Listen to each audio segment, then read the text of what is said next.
Good evening, what's going on, people? Welcome back to John Sinclair TV. Back again tonight. It's a special show. It's the FFP show tonight. And I've got two guys as joined. I've got Karl coming in a bit. Hi to you, Paul. How are you, mate? All good, all good. End of a long week at work. So looking forward to the weekend and looking forward to this. I'm going to pretend to be devil's advocate for much of this. So please don't take me seriously if I'm asking questions to our very kind guest here, Martin. So if I'm asking a question, it's not for me personally. It's just because it's the same questions that these poor Man City fans get over and over and over again. So if I ask it, it'll be done in a nice, jovial way rather than, what about the charges? What about the charges? What about the charges? Yeah, absolutely, man. And I've got a special guest on tonight, Martin, big Man City fan from the Mancunian Way podcast. Martin, finally, I got you on, man. Yeah, no, good to be on. Good to be on. Put some false narratives to bed, hopefully. Great stuff. And it's good to have you on. I've got Karl coming on in a bit as well. It's a little bit late, so no doubt he'll be on as well. Guys, if you like the video, like what you watch, good evening to everyone in the chat. Please like and subscribe. Sub the channel as well. Super chats are open as well. Just click on the bottom right hand for the dollar, see how much time is worth. And if you'd like to become a member, it is just 99p as well. The link is actually above the chat as well. Thank you very much indeed. And hi to Jules and got one about Minty as well. Yeah, I guess. We've got one everyone's saying hi in the chat as well. Gary saying Inter and Lazio is on it. Les 8 o'clock as well. Okay, cool. Thought it's been cheeky. And say hi to the chat as well. Hi to Lorraine. Hi to Leslie. Hi to Ian. Research doesn't earn clicks. It's far easier to just spout outrageous claims. Ian, I've got to kind of agree with you, man. I have to kind of agree with you. So Bundesliga next week at a claptrap. Yep, it certainly is. Dearly mean.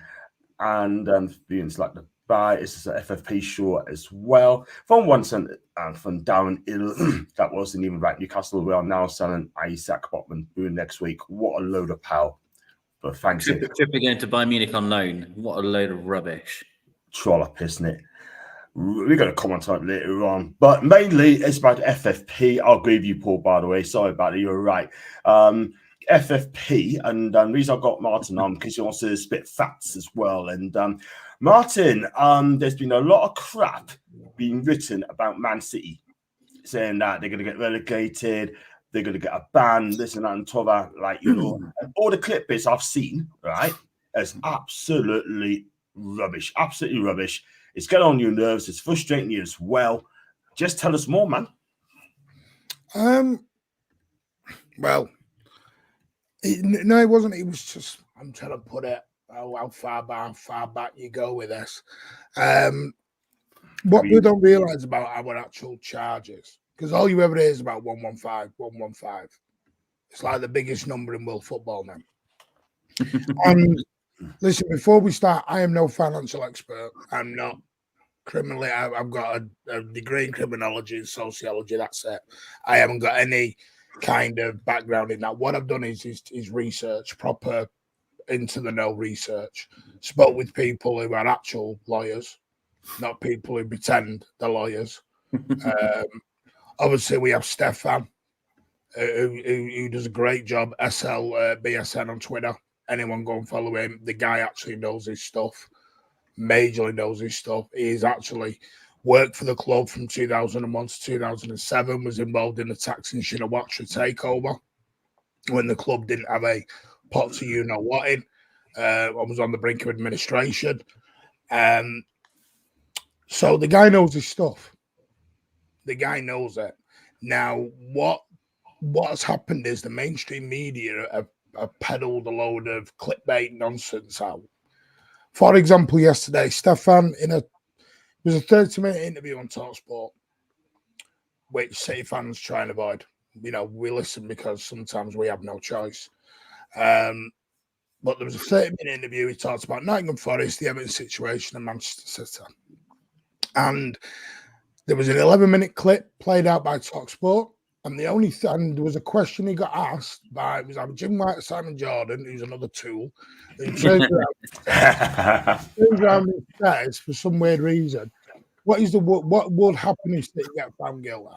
So Stefan replied, could get relegated. Then all you see with 24 hours of the headline, experts say City to be relegated.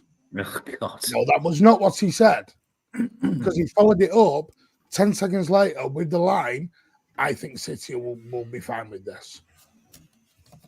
Because, by the way, when people look into this, people think this is to do with player transfers and spending too much money, and it's nothing to do with that. It is so far of the mark between Everton and Nottingham Forest case. It's unreal. It's night and day. Yeah. What they've actually charged City with is up there with the moon landing conspiracy and JFK assassination. Because it's the biggest conspiracy theory it will be talked about in 20 years, this. Because the amount of people that have apparently lied and companies that have lied. And by the way, we're not talking little companies. We're talking one of the world's biggest auditors I think it's KMPG, whatever it is, Deloitte, outside sponsors that have all gone into CAS and all gone into the court of arbitration for sport and have perjured themselves, by the way, is what they're accusing these people of. Perjury, lying, misconception, absolute BS of the highest order. And I mean, it depends where you want to go back, because this can go right back to February the 6th in the white paper, when that was due to come out for the Premier League to be independently regulated. And then, hey-ho, 24 hours later, City get a load of charges. That, by the way, the Premier League got wrong in the first place, because the original statement they had to retract because they worded it completely wrong. So they had to completely retract it. And Sheikh Mansour and Khaldoon Al-Mubarak have both come out and said there is irrefutable evidence. Irrefutable. That is the kind of language our owner and chairman has used. So listen, you want to go to war? Fine, we'll go to war with it. But you're going to look a shambles by the end of this, an absolute shambles. And you're going to look very stupid, very amateur. And because basically what the accused City of is complete and utter fraud from day one. Fraud. That is not a little allegation. So if we are guilty, we will be in major, major issues. No doubt about that. This is not a 10-point deduction, a slap on the wrist. This will be, see you later, the Premier League. So, but I don't think the Premier League realise what they've done here. And people are asking for court dates and etc. You're never going to get the court. It's not a court for one. Let's take that out of the equation. It's not a court, it's an independent panel. And you are never going to get the date. We never got the date of Everton and Forest hearing. And you think you're just going to get the City hearing date? No, it doesn't work like that. It baffles me. And I'll go into some more facts later on. I know Karl what say stuff, but I'll go through the CAS case as well, because this is basically a continuation of the UEFA case.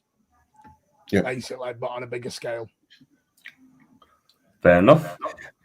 Let's go on to Lorraine. That's whole flipping team of pub and how my dog poop LM6. Okay, cool. Big up to you, my guy, Karl, and welcome to JSTV. Finally, I got you on, mate. How are you feeling? I'm well. The last time I was on your show, guys, was Newcastle just got bought over. I told you were going to make Europe. I thought it was going to be Europa League, and you made the Champions League. You remember that? Yes, you did. You did. Because we looked at the numbers. We looked at the evidence, and what was clear to us then, was that something's happened in Newcastle. If you get a good manager who comes in, can get you on the roll with good players, with good investments, you will bump off these big heads, these red big heads off the table. And you made Europe. And if you want, you're unlucky against PSG, was fraud. Let's be clear, it was fraud. Right? You should have been in the next one. Let's be clear, that's not unlucky. That you knew what they were doing. Right? But I'm glad to be on, because this is a case that I have studied, right? The whole case. I've studied the UEFA case, and I'll talk about what this is all about, in my opinion. This is about, this is essentially about protecting the pie for the red clubs, Liverpool, United, Arsenal. And Let's be Spurs. clear. And Spurs are trying to break in now, right? Now they're doing their thing. Right? I'll talk about Spurs because nobody knows that the new FSR rule from UEFA coming up next year, the architect of that is, guess who? Daniel Levy and Suno Galati, those two guys, as part of the UEFA CFP. I'll talk about that separately, right? Yeah. But that's what this is about. Imagine this, right? You're telling me that I cannot, as an owner, if I buy a club, say I buy Millwall, right? My favorite club, right? I buy Millwall and I'm a billionaire, right? And I want to grow Millwall to be competitive in the Premier League and to at least make top 4 and do all those things. You're telling me I cannot invest my equity into Millwall to grow them. That Millwall can only participate in the Premier League and buy players only from what they make today. I can't get Newcastle, the owners who are one of the richest in the world, to invest in the club so that they can grow, even if it means putting a bond in place so I don't run away if things break down. That's not good enough. The only United and Liverpool, who've had historical grandfather revenue, I can afford to go and get debt, which, by the way, is not factored in FFP, right? You can go borrow from the bank and have £1 billion in debt. That's okay, but you can't allow equity ownership. Let's be clear. Equity is risk from an owner. Yeah. If I throw equity into Newcastle, if PIF throws equity into Newcastle, right? If Newcastle goes bust, God forbid, right? All that money is on the owners. They lost it. Debt is like United. They will come for Old Trafford and sell the assets of that club to fund the debt that they owe. Two different things, debt and equity. Any surprise that these clubs who are protecting FFP have a lot of debt? Arsenal have debt, United have debt, Liverpool have debt, Madrid have debt, Barcelona, we know about Barcelona. Oh, yeah. Oh, yeah. Right? But the clubs who are somehow funded by owners from a certain part of the world who are trying to grow the game, who have equity capital to invest, you're saying, no. You can't use your equity. We can't allow that to happen. But I want to get back to the case, and I want to talk about the conclusion. I'll answer that, by the way, with the what you see from this case, the difference between Everton and City is Everton have broken their profit and loss limits. It's clear. Yeah. You overspend, you're not smart enough, you broke the limit, they got you. Red hands. You admitted to it. The City case is different. They're saying that you, back in 2008, 2009, 2000, you falsified the accounts. You didn't disclose that you had third-party related transactions that funded those sponsorships. You're saying that Coach Sheikh Mansour, through Etihad or through ADOG, funded, right, your sponsorships. Here's what CAS says, right? The European Court for Justice. Here's the conclusion. In view of the above charges, there is no doubt that Etihad fully complied with their payment obligations towards Manchester City, right? The majority of the panel finds that Etihad sponsorship agreements are presumed to be negotiated at fair value and that Man City, Sheikh Mansour, Etihad are considered not to be related parties. The agreements were legally binding. There is no evidence that the agreements were backdated or that Man City otherwise retrospectively tried to cover up any alleged violations following the publication of the leaked emails. That's the conclusion of the Court of Arbitration for Sports. That's a Supreme Court for the world on sports. This is it. That's on page 78, by the way, if anyone wants to check it out. It's on page 78. It's section 289, the conclusion of the case. Right? Here's one, 289. The leaked emails discuss an agreement whereby Etihad sponsorship contribution will be funded. There is no evidence from the panel establishing that they actually went ahead and tried to cover up anything. It's here. This is the case. And now the Premier League want to retry this case in the public court based on what a court has said doesn't exist. It's not about time bar. It's about this. There is no evidence. The Premier League have to prove that those leaked emails were true. How do you prove that? You're going to go to Etihad and say, Etihad, show me your accounts. It's not a criminal case. Yeah. Oh, just on that, by the way, on the leaked emails, there is about there's thousands of them, if not going into hundreds of thousands. Well, they use 4 or 5 in cast. 4 or 5 of the emails. That was it. So it's like someone going through your phone for 5 years and a text message and picking out a certain text message each time and never looking at the context that's come before, come after, who it's gone to, where it is. And that is apparently going to be used in a court as evidence. And they wonder why UEFA got laughed out the job. Wow. I was fortunate, John, to go to Jeddah for the Club World Cup in Jeddah. And Saudi was nice. And when I was driving in the bus with I saw PIF. I actually saw PIF, the headquarters of PIF. And I remember the comment I made was, by God, these guys are serious, man. These guys aren't playing around. When I saw the headquarters of PIF and the infrastructure that they had and how they designed that place to be almost like an oasis in the middle, I was like, dang, these people are serious. They're afraid. Because if Newcastle can do what they need to do and City can, all these clubs can compete, all of a sudden the pie shrinks. All of a sudden, the debt you have becomes a rope around your neck. You can't compete. You can't win. Revenues begin to shrink. You're out of business.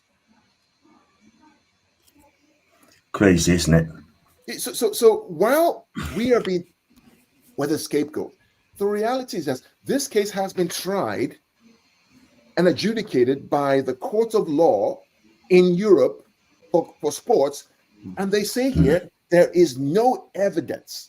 There is no doubt they fully complied. Right? There is no evidence the agreements were backdated or retrospectively try to cover up any allegations. It's here. This is not me. It's here. Read it. Yeah. So I'm going to turn into not every fan, but some fans here. I said before we came on, I'm going to play. I don't think this stuff. I'll be devil's advocate for people who don't know better, and you guys can just pretend this is a real argument. So this is from a typical football fan, Man United fan, probably more likely, who don't understand what this is. Premier League have given them 115 charges. They must be guilty of at least one of them. Yeah. How can you say they're not guilty of more than? Come on, they've got 115. Tell me how they're not guilty of at least one. I'll tell you why. Martin, go ahead, Martin. Go ahead. Anyone who I'm going to put this in a very simple sort of thing because it's not easy to understand for people who do one. The 115 charges are made up of what we know as City fans as 5 main points. It's a 5 main point system. Point 1, and the best way to do this, I sent you that video on Nobbins, who is actually a lawyer, by the way. He's actually a lawyer. Anyone who wants to understand it fully from a legal term, go over to the Nobbins video after this and watch that. It's called Nobbins, and it's on there, and he literally breaks it down case bit by bit. But to put in layman's terms, 115, basically charge 1 is breaking FFP, FSR rules within so many years, and that comes out at like 50 odd charges, something like that. I don't know if you got the exact numbers there, Karl, but roughly. Yeah. Point 2 is on Roberto Mancini, that he did basically some work for, which club was it, Karl? The club in the Middle East. Yeah, club in the Middle East. I don't know if that's ever actually come out, where he did some, where you go over and give them information and help and that sort of thing. And he got a payment for that. And apparently we got done for that because we were hiding management wages and bonuses and blah, blah, blah. And we were hiding it through that, illegitimate means, which we weren't. Because, by the way, you're probably talking a couple of million. That isn't something to tear a football club down apart over a couple of million quid. And by the way, they've accused Mancini of basically money laundering and tax evasion, which Mancini to this day has always said not one law enforcement person or lawyer has ever spoke to me about this. Not one. And you think they would when you're being charged with tax evasion and money laundering, etc. You think something would, yeah. Point 3 is then basically then point 3 is basically again about financial stuff. Point 4 is point 5, and where it all hinges is, so it's like 6 there, 10 there, and it breaks down in that way. But what point 1 is the whole main crux. Correct. Point 1. If the Premier League fail on point 1, they'll fail on the whole lot. It'll be like a house of cards that come down. Point 5 is non-cooperation. The reason we are non-cooperating is because Rick Parry, in his wisdom, when the UEFA wanted to do the charges, started leaking stuff out to the media. And we went, no, we're not playing this game. So we ain't doing it anymore. We're not giving you information, and then it all goes back out into the public domain. Because at the time it was going to be a court. We knew where it was going to end up at CAS. So we were told by our lawyers, a certain Lord Panic, who did cause a lot of panic on the streets of London. We had a big banner up at the Etihad. It was lovely to see. Who is one of the top lawyers. He basically he was the lawyer for the UK government during the pandemic. That's how good he is. When ain't talking someone shabby here. How much is he getting paid a day, Karl? Absurd amounts a day, mate. That's right. Yeah, but we ain't talking chump change here. We ain't not talking chump change. So we were told by it's better. I'll put it in a better way. The police knock on your door, John. Yeah. We're going to accuse you of money laundering, tax evasion, and everything else. You go. You got a warrant? No. What evidence have you got? No. Exactly. It doesn't make sense. It doesn't make sense, does it? You haven't got a warrant. Shut the door. Exactly. Shut the door. This rubbish. Yeah. This rubbish of if you've nothing to hide, you let them in. Yeah. No, you wouldn't. I don't know where this has come from. Well, Marta, I want to just build on that argument. Yeah. What's happening here, gentlemen, is the way Everton were done, right? Everton were done because when Everton published their accounts, audited accounts, right? It was claimed black and white that broken the breach FFP limit. Clear. Can't hide, which is why they admitted it, right? What City have done is City have said, okay, listen, we've given you our accounts, audited accounts by BDO, Deloitte, KPMG, etc. Here are our accounts. What they're saying is that, oh, we don't believe these accounts. We believe there's manipulation in these accounts. Show us the evidence of your manipulation. We're saying, F off, mate. This is the account. You want evidence, you go bring the evidence. And now they're saying, well, we have this leaked email that says that the numbers were not correct. We're saying, CAS has gone through the same case. CAS has looked at the emails, and they've judged, based on line 289, that there is nothing that was colluded or wrong. What are we talking about? I've got the breakdown, by the way. Point 1, failure to provide accurate and up-to-date financial information from 2009 to 2010, and including 17-18. 54 charges. Point number 2, failure to provide accurate financial reports of player and management compensation from 29 to 10 and including 17-18, which is where the Mancini stuff comes in, 14 breaches. Could you just hold 1 minute? Let me explain why it's 54 charges, right? For those who do financial modeling, and you're doing the backdated stuff. Yeah. So when you do your profit and loss statement, right, there are many lines of accounting where if you say you made an error in one piece, your forecast and other accounting lines are wrong, right? So they charge you for that's wrong in your spreadsheet, if you would, right? Make one mistake on an accounting piece, everything that's connected to that initial math is wrong, and then couple that with 17, 18, and 2000. That's why they have 54. They're not 54 breaches like Everton have, like 54 times. No. It's one instance, but because it's year by year, you replicate it all the way through, and each one they call it charge. This is tribal media, because technically it's really 5 charges, as Martin mentioned. Yeah. So number 3 was failure to comply. Or 115, there's no way out. No, it's 5. So you've got point 1, 54, point 2, 14. Now this is where it gets really weird. If you listen to it, the wording of point 3 and 4. It does sound very similar to point 1 when you actually listen, when you read it. Point 3, failed to comply with UEFA's regulations, including UEFA's club licensing and financial fair play regulations. So again, financial. There's 5 breaches in that. Point number 4, breaches of Premier League profitability and sustainability regulations from 15 to 16 and 17 to 18. 7 charges. And then point 5, which is where City may get in trouble on, which I think they will be a fine, will be the failure to cooperate with the Premier League investigations from December 2018 to present, and there's 35 charges of that. Martin, So point 1, 2, 3, and 4 are virtually the same as everything else. Martin, read point 3 again. Weird. Read point 3 again, Martin. What's point 3 again? Point 3 is failure to comply with UEFA's regulations, including UEFA's club licensing and financial fair play regulations. So point 3 was adjudicated by CAS right here. Done. So what are we doing? If point 3 has gone through the process 2 years ago, ended up in CAS, and they've thrown it out, what are we doing again? Double jeopardy? I'm going to turn back into silly fan again. But Man City can buy anything they want because they have all the money and they have all of the lawyers. So they can just buy any ruling they want.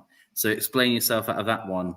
Oh, the Everton lawyer that they just hired last week, right? Isn't he a top lawyer? Isn't he one of the best Rabinovitz? Isn't he like a top lawyer?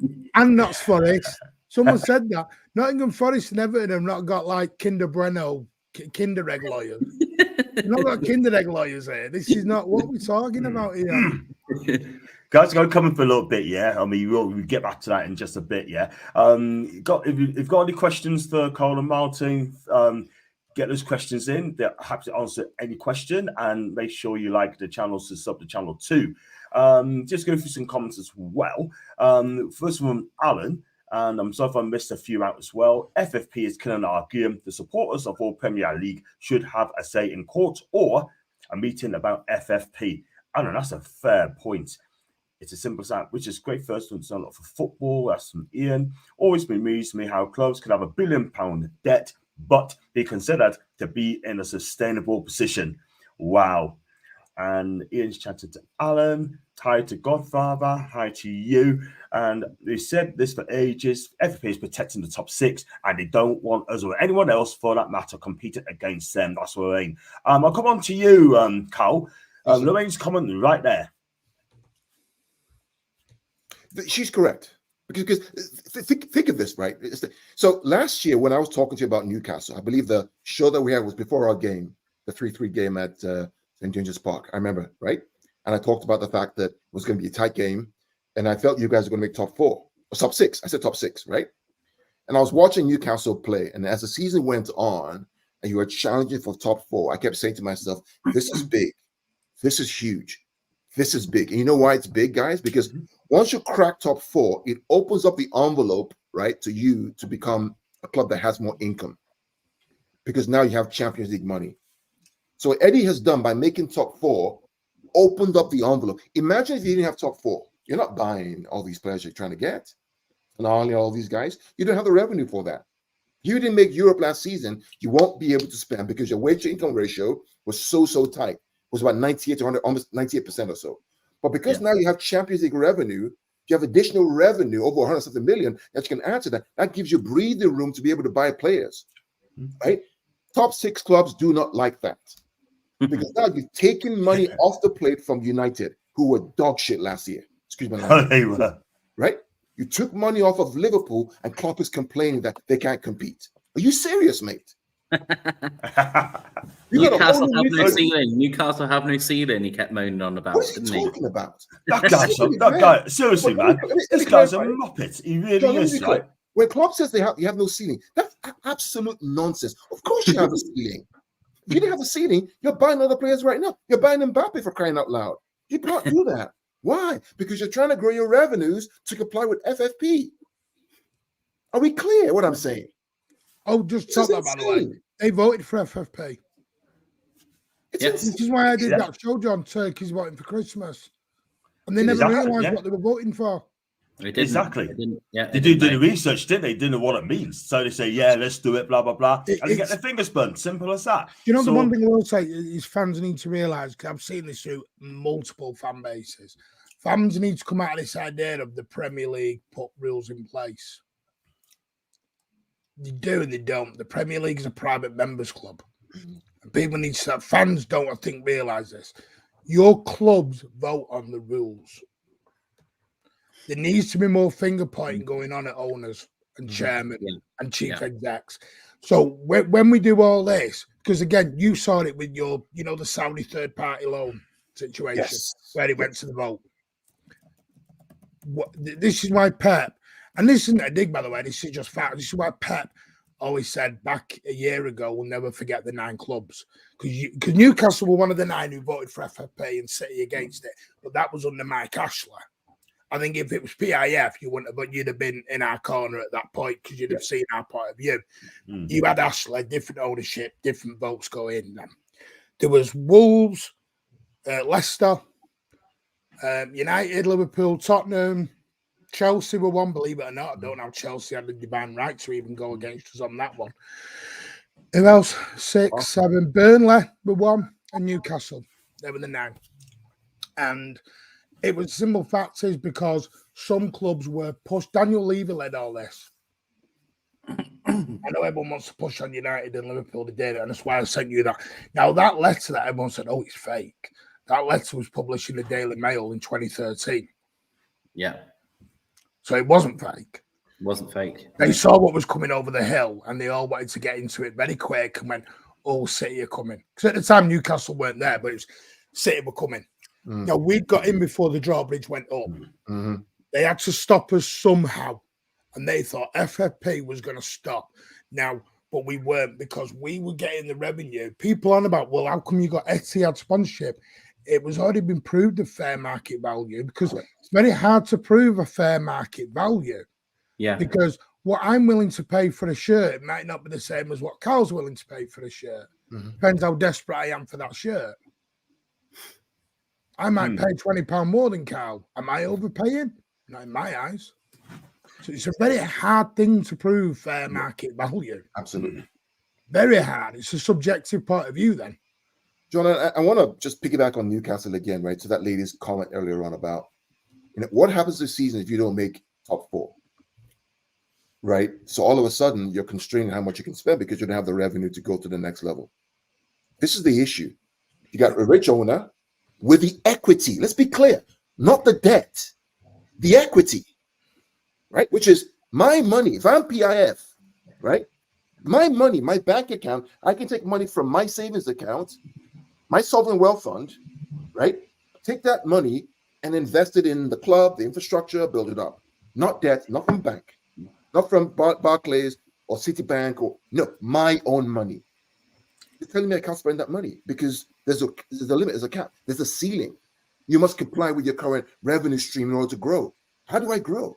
And then all of a sudden, you're telling me that the same limit that everything got charged with from 2010 is what you're charging them with now when there's inflationary pressure. How much was Anthony Gordon? How much was it? 45 million. How much would Anthony Gordon have been in 2010? How much? What, 5, 6, 8, 10 million max? If that. So you're saying Everton can't, if you break 105 in 2023, it's the same as breaking 105 in 2010. A loaf of bread and a bottle of milk is more expensive now than it was 10 years ago. So how do you use that threshold to punish a club? It's insane. And then the thing that's been interesting to me is that they were talking about, are they going to change the FFP rules? And Masters was talking about this in his hearing about they were going to talk about it. But it's like, right, okay, so if you do change those barriers, for example, if that does happen, what happens to Everton and Forest then? Is that relevant from now? Or is that relevant from before relevant in 2 years, I'm talking about.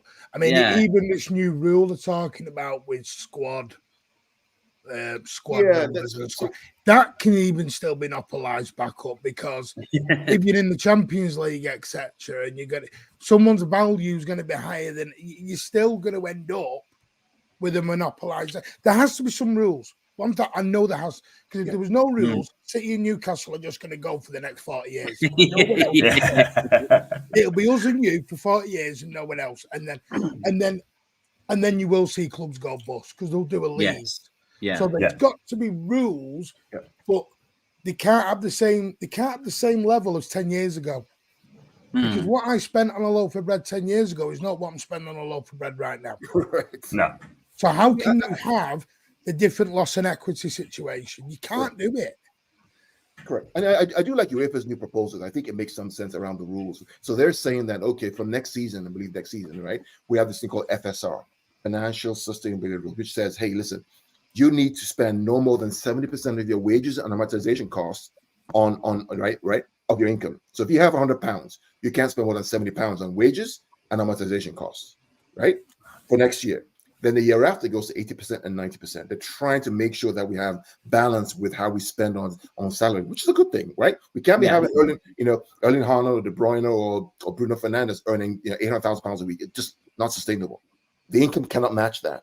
So how do we trim that cost down so that agents get compensated adequately and players are within reason? So I kind of like that.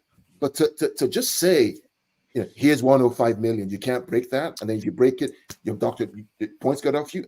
How is that sustainable? You know, the biggest problem is football. I said this and I was tweeting I was arguing with some United fan who was thick as anything, because generally most of them are. Was it Mark Goldbridge? No, he's not even a United fan. He sits in his mama's bedroom going, "Oh." He's a Forest. He's a Forest fan, isn't he? He's a Forest fan. Never been to a football game in his life, because if he turns up at the Swamp, he'll get, but never mind, that's another one. It's like that other idiot on Anfield Agenda who thinks he's seen all the emails. No, you haven't. Get back in your wardrobe. The simple fact of this is football has always been anti-competitive. Let's go back to 1992. The minute the Premier League came in, football became anti-competitive. Mm-hmm. Because if you look in 1991, 1992, where did United go to make money? Asia. They went on a stock exchange. Stock exchange, okay. Martin Edwards and everyone else went, stock exchange, let's go.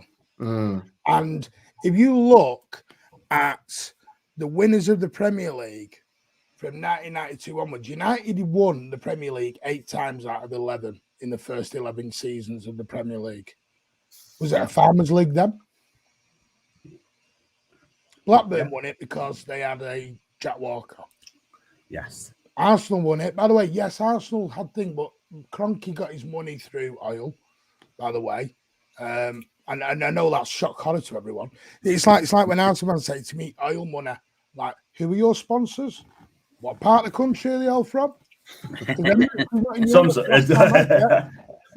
they don't realise what they're saying because they're not clever enough to figure it. And, Dennis Bergkamp, how much was he? 7.5 million? 7.5 million back in 95. Robert Perez. These weren't coming out of Arsenal's, academy now. So this fallacy of football suddenly anti-competitive, we all started this in 1992 when the Premier League rolled in. That's when football became anti-competitive. Because other than Leicester, which, by the way, I'm going to throw another little fact out, Leicester failed FFP to get into the Premier League. Crazy. So if they hadn't failed FFP, they wouldn't have even got into the Premier League. So, correct. Yeah, Leicester were the only team who properly won it without spending a load of money. Chelsea, Liverpool spent money despite what they all claimed they had, because, again, Alisson wasn't £5 million off the streets of Liverpool. He wasn't. They were living off the Coutinho money for 20 years. But the simple fact is that every team who's won it has been one of the richest. Yeah. Yourselves were breaking world records on Alan Shearer in 1996. Mm-hmm. This myth of, I'm sorry, Coventry City weren't winning the league and the FA Cup in 1995. You look at the teams at the bottom of the Premier League in the early 90s, it was the same. Southampton, Coventry, Everton, etc. We're all down there. And it was the same ones every season, because we all went, is this going to be the season Coventry go? Is this going to be the season Southampton go? So where's this? It's suddenly become anti-competitive. It's always been there.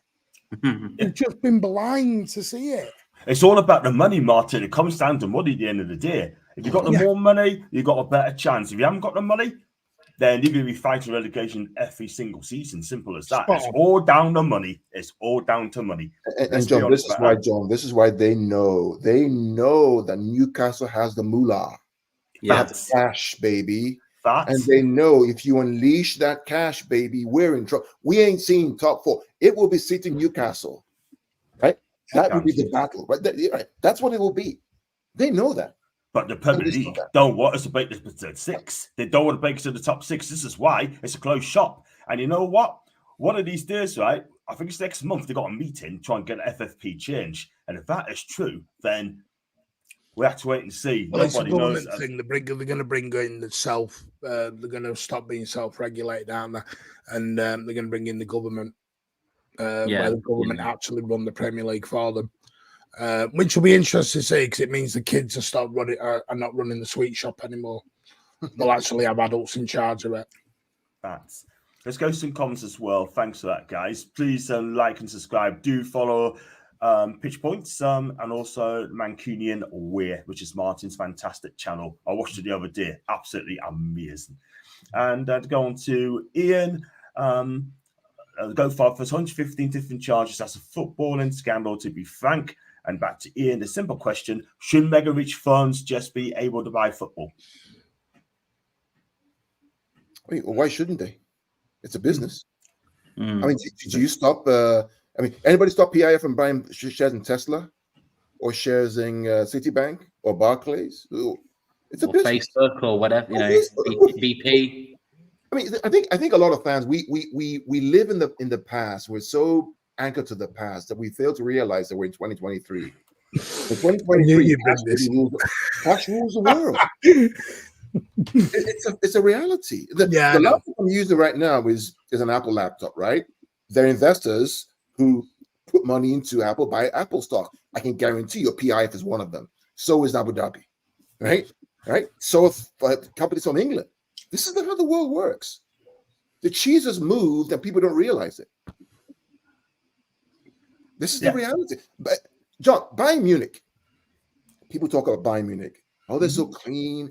They're so good. It's a monopoly. Let's be clear. Financial monopoly, sports monopoly, football monopoly in Germany. They go into Dortmund, buy the best players, put him. They go to RB Leipzig, get the best manager, bring him in, sack him after 12 months. No sense. Makes no sense. No sense at all whatsoever. Right? Sponsored, by the way, shirt sleeves, Qatar Airways. Oh, we can't go to, they're all Qatar Airways. Right? What are we talking about? Yeah. The problem is football's never been fair. I keep saying it's not been fair since the Premier League came in. Why did they all vote for the breakaway Premier League? Because they wanted the bigger revenues. Why are we shocked 30 years down the line that we're doing it again? I don't understand what the football. It's always been about mega rich owners and mega rich. Well, you remember 20 years ago? I remember this. We used to go, no one's going to pay a player $100,000 a week. No one will ever get there. And now we're at a player at $500,000 million a week. We used to laugh about £1 million a week players. We laughed at the possibility of £100 million player. We were like, come on, that'll never happen. Never happen. That will never happen. Paul, cripple the club. Paul, there's something that Martin and I disagree on, right? And we have this vigorous arguments about one. It's one little thing that him and I argue on, right? Super League. Oh yeah. Okay? My opinion, it's going to happen sooner or later. It will. Right? And Martin wants to.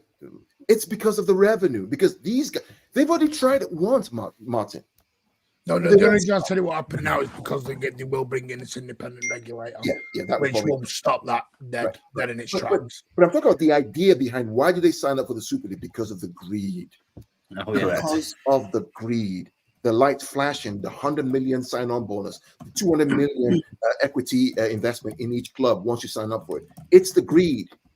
They didn't think about the fans. What's going to happen to the fans? What's the blowback going to be? No, it's that light. It's that money. It's the cash, baby. This is how they think. So now you imagine a Newcastle trying to take some of that money off the plate in the Premier League or City, taking money off the plate. They don't like that. So the question is, how do we stop it? Put FFP, put a ceiling. You can only spend money that you earn, that you make. But I'm a billionaire. I have equity. I want to invest in my club. I love my club. I love Newcastle. I want to invest in it. No, you can't. Sorry. You only make a certain amount of revenue. You can't spend more than that. Why? And how do I grow my business? How do I grow my business if I can't invest money in a business? Business money that's relative. The thing for me, it's more a personal thing. The Super League is that I think football dies when you bring the Super League in. I don't want my away days to be AC Milan and all that. But they're meant to be the special days, the special away trip. Yeah. I don't want to lose me Villa Parks, me all that sort of stuff. And I know, Carl, we've argued about this, haven't we, Carl? You would lose the Premier League because the money would disappear out of the Premier League and it'd just subside and go. You'd lose it all. I agree with you. And the problem is, I'm going to lose derbies. I'm going to lose Liverpool. I'm going to lose it all and Everton's. I don't, there are still some great clubs. I didn't like it when Masters called Everton and Forest small clubs. Forest had won 2 European clubs and he's called cups and they call them a small club. Do me a favour. You haven't got a clue. It shows you where your head's at. You don't care about the weird thing about this is the reality is that the Champions League is now becoming almost like a mini Super League. Let's be clear. That's what's happening. With these new rule changes, it's become the new Super League because the next year, the whole format changes. It's now a group stage. Yeah. And then you have seeding in all these things, right? And all of a sudden, you can play anyone with that top. It's become a mini Super League because of the revenue. Now we have more games in the UCL. Then we have the Club World Cup. It's all about money. It's all about money. Think about it. If it's all about money and then Newcastle, City, Forest are trying to take the money off the table, they're not going to be happy about that because you're taking more money off the table for them. Yeah. Fair enough, guys. Fair enough. Let's go some more comments as well. This is brilliant. This is, keep it going. This is fantastic. Do like and subscribe on this as well. Amy, I think I missed Amy's comments as well. Maybe salary caps on players instead. Would it happen? I can't.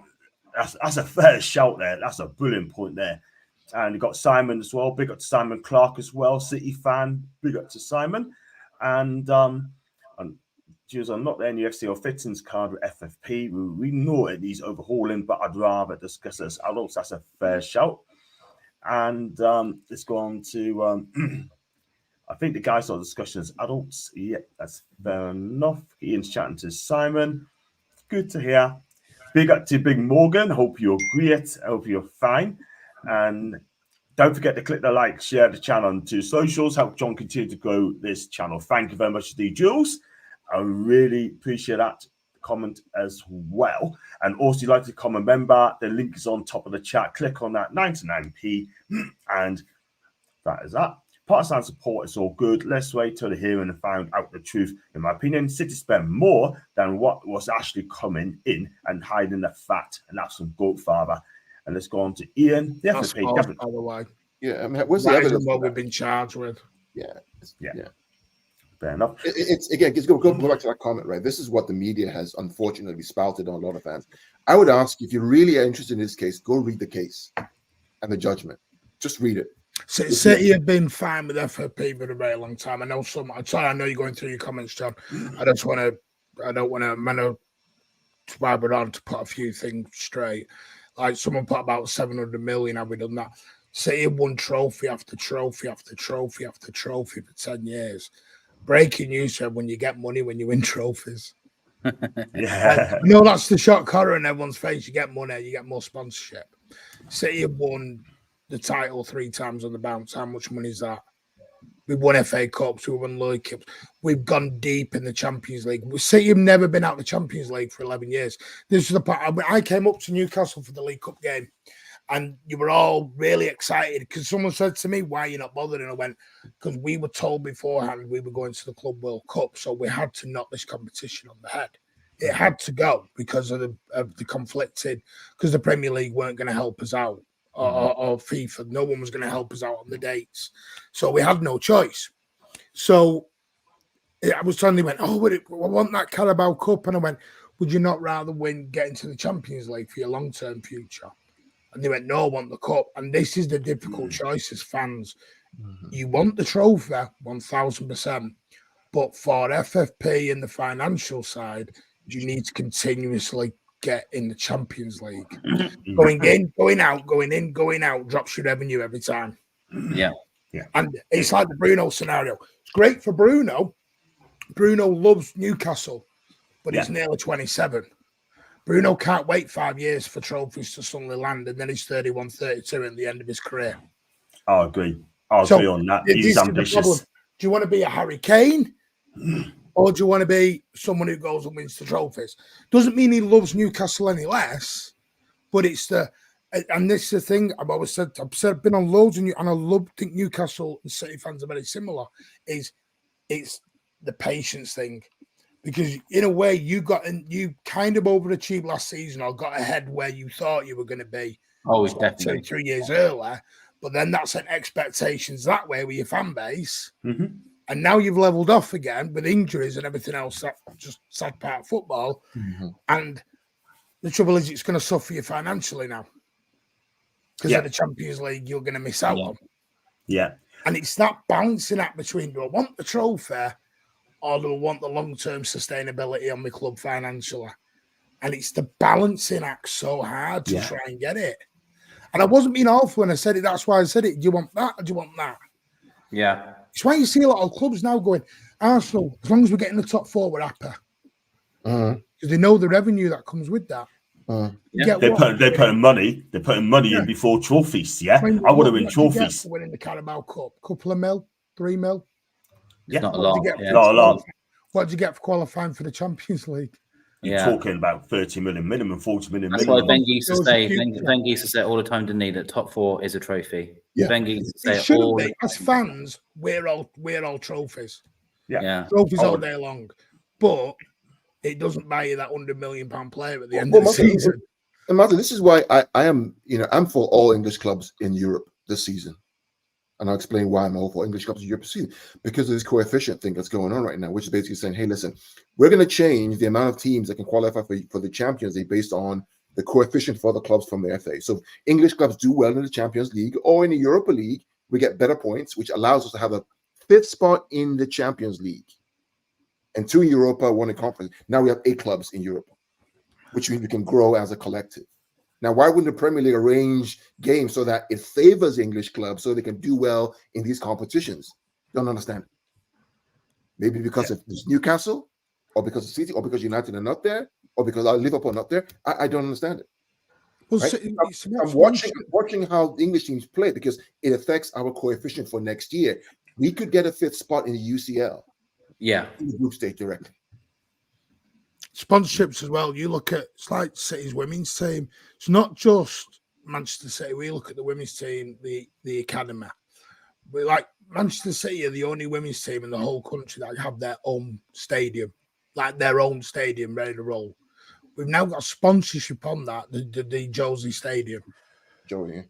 Brand new own sponsorship just for the women's team on their own stadium rights. We're building. We've got the CFA. I don't know if any of you have been. So why have you remember? I don't know if you remember that Amanda Staveley came down and spent 10 days at Manchester City, walking around it, looking at it all, seeing what was being done, seeing what was going on, and she wanted to know the blueprint about Sheikh Mansour had done all this building up. We've got the hotel coming. We've got this stadium extension on attendance going up to 60,000. We've got the fan park going in, which will be open next season. The mega store is getting opened. They're even doing the walk round the sky, the roof of the stadium, opening up a skywalk. There's going to be a 3,500 fan park that will be open 7 days a week. Not just match day, so people can go in and have drinks. You've got the cooperative arena being built, which is due to be open the next couple of months. That's all revenue. And Martin, I want to take that vision, John, of what Martin just said, and think about Old Trafford, where we are today. Just think about that, and you ask yourself a question. What starts singing the song now, Carl? Well, now you begin to understand what's going on, right? But this is what PIF can and is trying to do as well for Newcastle. Yeah. Right? Not just the stadium, but the infrastructure, the evangelism of the club overseas. I was in Saudi Arabia in last December. I saw a lot of Newcastle apparel. Right? I saw the PIF. This is the idea. It's a whole new way of managing the game, generating revenue. As a fan, it will hurt you. Because you will lose. Again, me and Karl spoke about this privately. You will lose some of your football club at the same time, and I don't mean that you're going to look. You won't fully recognise some of what you're seeing. So I've had to do it. Me and Karl have had this debate at 4 a.m. I am seriously, because I'm a City fan from Main Road back in 1990. I've been going since the 80s. That's not the club anymore. I know it's not. Mm. And Newcastle fans are going to have to accept that at some point. You are not Newcastle from the 80s, 90s. That's gone. Yeah. It will go. I know that's the biggest thing as fans you all have to get over, because your ticket prices are going up. You've already got the ballot. Excuse me. That ballot is not there because it's just been by chance. You're going to get more boxes. You'll get more corporate. You'll end up with something similar like we've got the Tunnel Club. You'll end up with something like that. So it will all come, and your prices will come. Like the cheapest ticket for us is like, 60, 70 quid. Cheapest. We go mad about it. Working class city, Manchester in the Northwest. Why we're paying that? But that's the price you pay. That is the price you end up paying. You lose your soul. You lose a bit of your atmosphere, because people aren't going for an atmosphere anymore. They're going for an experience. Like I said, they're not building a 5-star hotel for me 5 minutes down the road from the Etihad. They're building it for me, mate. You know what I mean? They're not building it for me. I know for a fact, if it was up to City, they'd get rid of nearly every single season ticket holder. Because they don't make money off a season ticket holder. They don't. Once you've paid your 500, 600, whatever, that's it, game over. They don't get more money out of me. What they want is someone to go there, spend £200 in a club shop, £5, 50 quid on food, have a meal, stay in the hotel, blah, blah, blah. That's where they make the money. It's called a wraparound, Martin. The whole wraparound. And that's the mental side of the old fan base that will have to get used to it. The wraparound experience. And there's nothing you can do about it. You can bitch, complain, and moan. I've done it. Ask Karl. I bitch, moan, and complain till I'm blue in the face. Very true. Let me go over the comments as well, guys. So I've got a question for Paul as well. Who votes at Premier League meetings? Surely it's not the managers, but the owners. It's got to be the owners. Yeah, it's the owners. Yeah, the owners go to the meetings and vote for what's been proposed. That's why we see images of all these guys going in and out and all that. They focus on who goes in there, who makes. Steve Parish. And they're all shaking hands. Yeah. Levy's trying to get people done, and then Tottenham are a sneaky club. When it comes to how much influence they want, they've been involved with trying to keep Newcastle out of stuff in the past, and not just us, other clubs. Levy cares more about it being an NFL stadium and Rihanna playing there 3 nights in a row than it being a football stadium. Yeah. So he's just as bad. He's probably one of the worst owners out there. He really is. Like he's just he just wants it all for one club. It's shocking how badly he runs Tottenham. I mean, Man United, it does my head in. They moan and moan and moan and moan. They still spend lots of money on their club. I know that they could be doing better things. And the stadium is a shambles. It really is a shambles. And that's mad. That's still happening. But do you know what I mean? It just bores me when the only thing that Man United fans have is, well, City, you're going to get relegated, so we're fine. It's all fine. They're going to get relegated, so we'll be fine. That's all. That's the only thing they care about is the charges to Man City, which actually shows they are now the second club in Manchester. Sorry, Man United fans, this is true. They're not in Manchester, by the way. They're in Trafford. Fair enough. We're gonna wrap up these comments. So I know Amy. I was going to say I try to look at Amy's comments about the salary cap as well, but thanks for that, Amy. Lorraine, they have output, but solely the club's owners who decide. I doubt very much that managers at Premier League levels are involved in operational issues. Stably represented us at the last meeting. He did. Hey, and hi to Jess. Just popping in. Hope you're good, Jess. I'm great. Hope you're well too. And so I couldn't read all the comments because there's so many coming through. So I just couldn't keep up with them myself. I do apologise. Alan's on about Klopp has to some say Liverpool denture man, and every time to go Klopp as well. This is good enough. And my point is that FFP is a bigger question than football. Wow. Lewin saying Shearer. Are you prepared to sell your soul to the very devil you are complaining about, just so Newcastle can win a cup? You know what, mate? I want to win a cup as well. And go and scream with you. And send me the comments and to go for Alan. What about the new stadium, Everton? The way things are, that club, we have to knock it down. Wow. I think so. Big up to Jay Hall, by the way. Hi to Jay Hall. Maybe Liverpool can move into it and get an atmosphere for once. And Jill's saying, don't start on saying improvements or new stadium. That's a whole other can of worms. That's not our Jules. Spurs are the KGB football world. Cool. Let's go on to more. Heinz Spaghetti used to call out worms when kids were little. Thank you for that, Leslie. Everyone's saying about food now. Ian originated in the US in the 1950s or earlier, all the time. Live bait for fishing used to be stored in metal cans with handles and lids. Once open, there'd be a mess of wiggling worms inside. Thank you for sharing that, Jess. Thank you very much. Enjoy that reasonable discussion all around. Great stuff. Simon, you're a big City fan. I'm sure he goes to your channel, guys. I'm sure he's a good lad. And for me, right, I'll ask you guys questions. Going to wrap up very soon. Do you think, just off the top of it, Eddie Howe, you said that he's not big enough for Newcastle now? Do you stand by that, Carl? I mean, would you say you get bigger than him? So here's what I think, right? I think Eddie has done an amazing job. I mentioned earlier on about getting to the UCL paved the way, the envelope for you to now to begin to improve and grow your revenues. But if you want to win the league in a couple of years' time and you want to grow and be dominant globally, you're going to have a change. Every manager who builds the foundation is not the one who actually achieves glory. Mancini, for example, won us a league, left. Pellegrini came in, won the league in his first season, right? Left. At some point in your journey, then it will be a shift. This is how these owners think, guy. They recognize what you need now for this moment. But at some point in time, when they sign big time players, the big boys, they're going to say, do I want to play for Eddie Howe?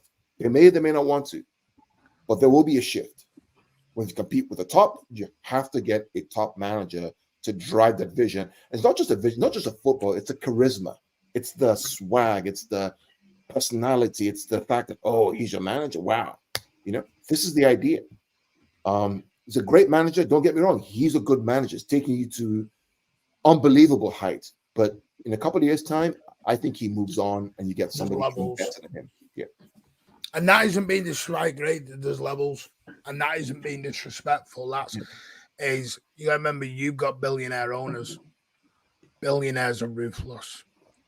They're nice on the public eye, but they are ruthless. Ruthless. Listen, not one of our managers has been sacked in a nice way, sir. And these are managers who won leagues. Mancini was appointed while the old manager was managing a game. You look about Mancini was sacked the day of a cup final. Yeah. Day of a cup final, sacked.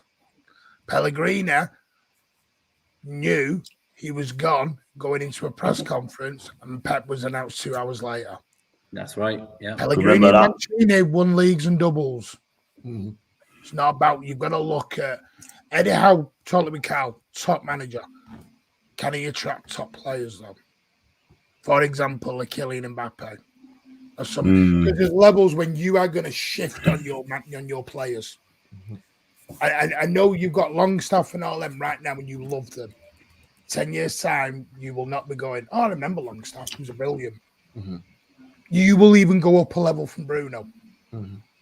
You will just go up and up and up. Like us, we had Santa Cruz, Adebayor, Bellemare, all them players, and we all went, and now we're at KDB. In Ireland. David Silva, Aguero, we've gone up again. And this is what happens. It's great, and you love them, and you go, oh, never want to lose. I mean, Aguero, beat Eric Brooks all-time ever goal-scoring record for the club. And I got in trouble yesterday because I didn't put Haaland in Pep's all-time 11 at City. I got in trouble with people because I didn't put Haaland in. I went, he's been here a season. I can't just put him in yet. Do you know what I mean? Me and Karl had debates over David Silva and KDB. Yeah. It's rich man's problems. This is where you'll end up. It's not a dig at Eddie, and it's not a dig at the players you've got.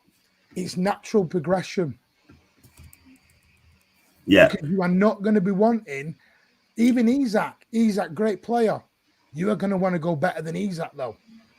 You are going to want to go better than Almiron. You're going to want to go bigger than all these. It's just the way of the world. I want to give you an example. Let's look at Qatar and PSG. And Paris is the basket case, but I want to use the example. Qatar had a World Cup in 2022, correct? The whole model for them was to build up that club because of the World Cup. Mbappe, Neymar, Messi, right? All the way through. They didn't succeed, fine. Saudi may have a World Cup in 2034, which is about 10 years' time. You think they're just going to let things just carry on while they build the momentum for the World Cup? That's a 10-year time frame, right? These guys think in 10-year chunks.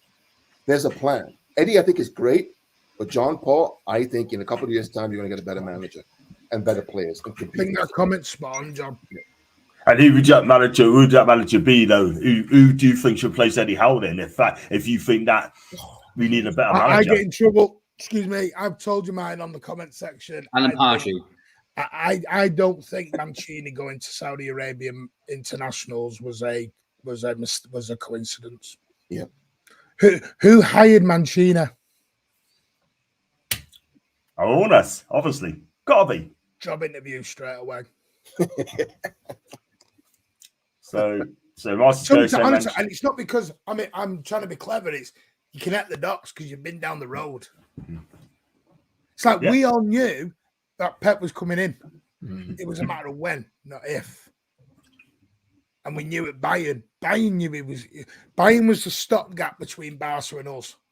You see it. Soriano and Cheeky came in to set her. You knew where Pep was going in the end. It was just, whether it's going to be 2 years, 3 years, 4 years. Pellegrini was a stopgap. And it's harsh. It is. This is what I mean. You will make decisions and say things you don't like.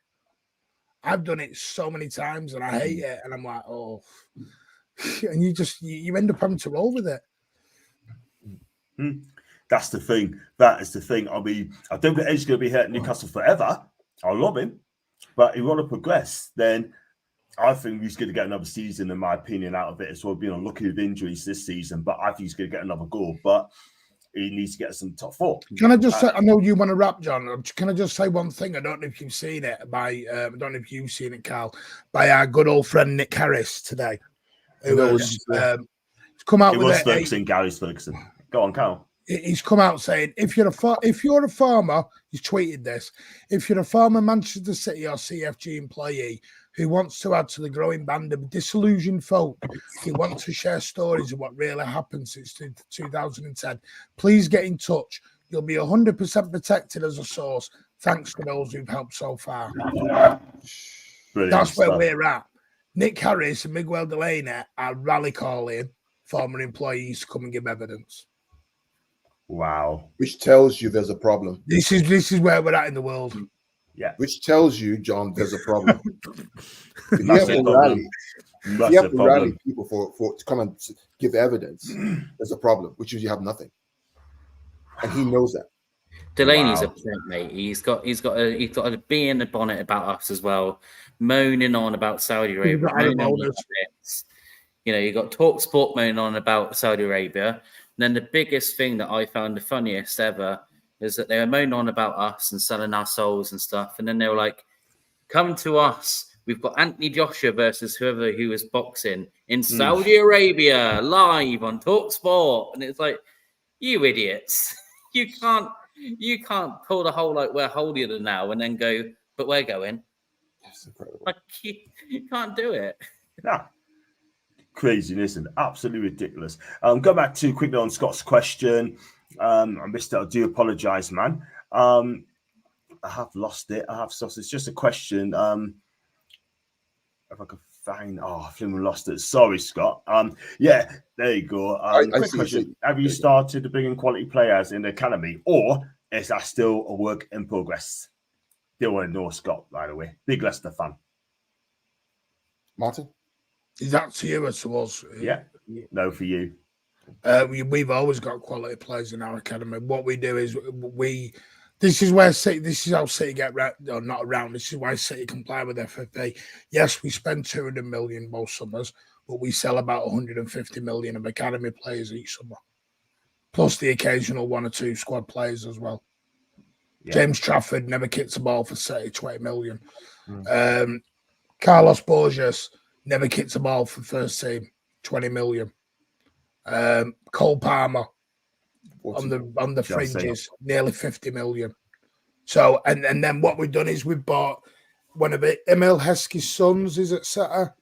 We've gone abroad. This is where we use the CFG as well to come in and bring youngsters in to adapt.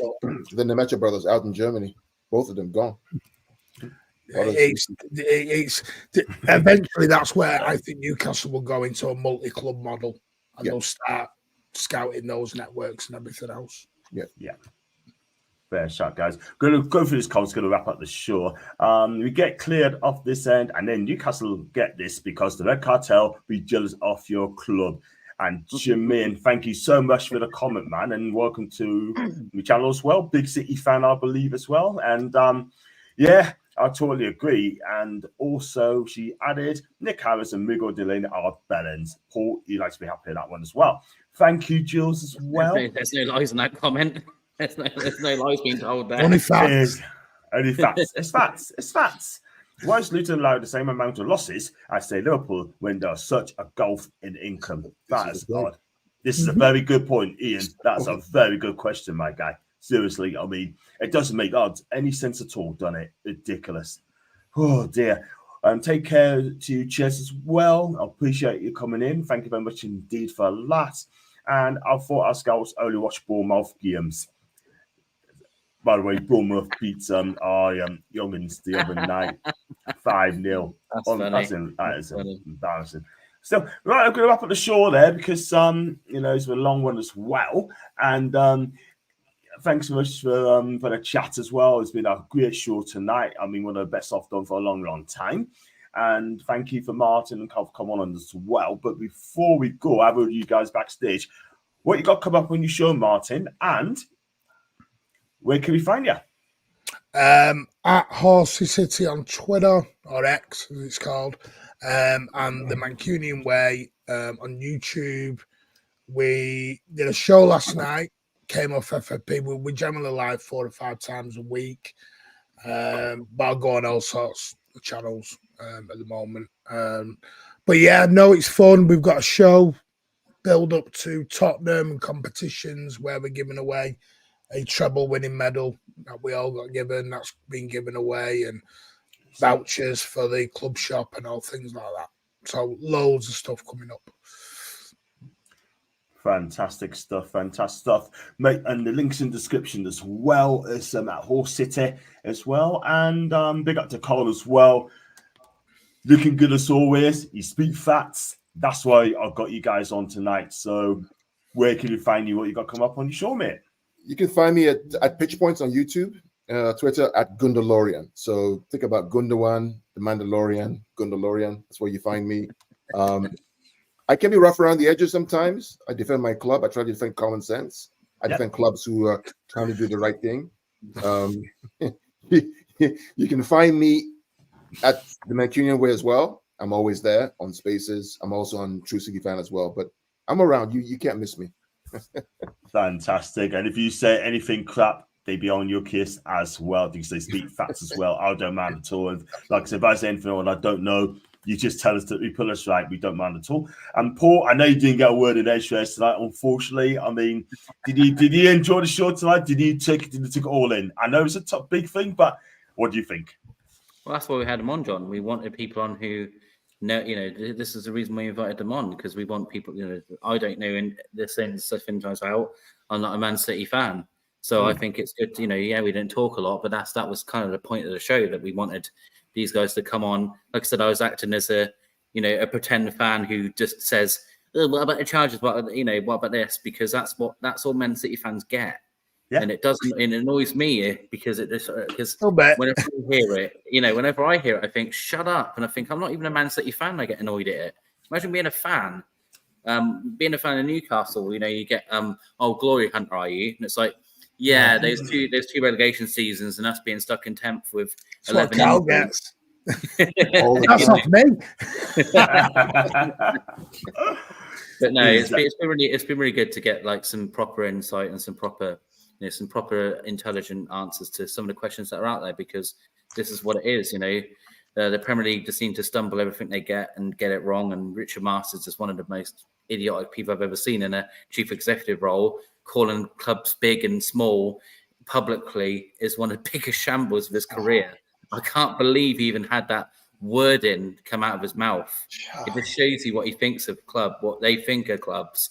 It's shocking, really. So He's in charge. I'd say it's been really good. Like I said, it's not been a big talky one, but that's been really good. So I appreciate you guys for coming on. Thank you for putting some facts straight for people who can hopefully digest some of that. No, it's only because we're angry, and I don't mean angry as in we're like you, Newcastle fans. We'll take so much. We're going to take so much, but the trouble is when Everton and Forest get charged, and the number one trend is Manchester City. Wrong somewhere now, and the thing is, it's you feel like you're having to defend yourself. I go to home and away games, and I feel like I've got to defend myself every time I walk anywhere. I went to Leicester and got £20, fake £20 notes chucked at me, and I got spat on because I was a City fan. Wow. This is what we have to contend with, and it's wrong. I shouldn't have to go to away games and get fake money and spat on because I'm a City fan. I'm not here for that. This is the thing. That's the other thing that annoys other fans is if we got relegated to League Two, we'll still take 50,000, 60,000 down there, and that annoys them. Absolutely, yeah. That annoys the hell out of them because we ain't bothered. Because if we're guilty, no one will come down harder than the club than me. I'll come down like an house of bricks. Because you're a fan and you care. I'm telling you now, they're gonna get a shock because this ain't going nowhere. They're gonna get a very big shock. But anyway, cheers, John. Listen, don't go away yet. I've already you guys backstage as well. Just a couple more comments before we wrap things up. Have you spoken about Benzema? Would either team sign him on loan? For me, no, probably not. Would you take him on loan, guys? Benzema? Don't need him, do you? No. We've got a no dickhead for a reason. I mean, Isak is good, mate. Isak is a good player. He's class, and he's a good player. He's good. Exactly. Why would you want Benzema for Isak? No, no thanks. Isak all day long. Keep on flying the flag for our great club. Phil, big up my guy. Thanks for the comment in the Twitter banner this afternoon. You're the man. You are the guy. Really informative. Thanks, guys, from Lorraine. Couple more before we wrap up. Realistically, it boils down to one thing: jealousy. These fans will jump through hoops to have the cash flowing through their clubs. Well said. Well bloody said. Disgusting, Martin. No need. That's from Lorraine. She's bless her. I can only apologise on behalf of Leicester. I can see what you mean. I can only apologise on behalf of Leicester fans. Unfortunately, the minor do not represent the majority. Correct. And one more from. Two more quickly as well. Throwing money at you, Martin. Should have took a collection box. That's from Alan. You got to love Alan as well. Big up my guy, Tony. Big Gooner fan. Big up to you, Tony. I've got to come on your show very, very soon. And have a great weekend from Karl. Thank you very much indeed. And smash the likes of people. Tony, you're the guy. Right, we're going to wrap up the show because overran. But if you like what you watch, do check out the Mancunian Way channel. It is amazing. It's bants. I'll be watching it as well. And if you like what you watch,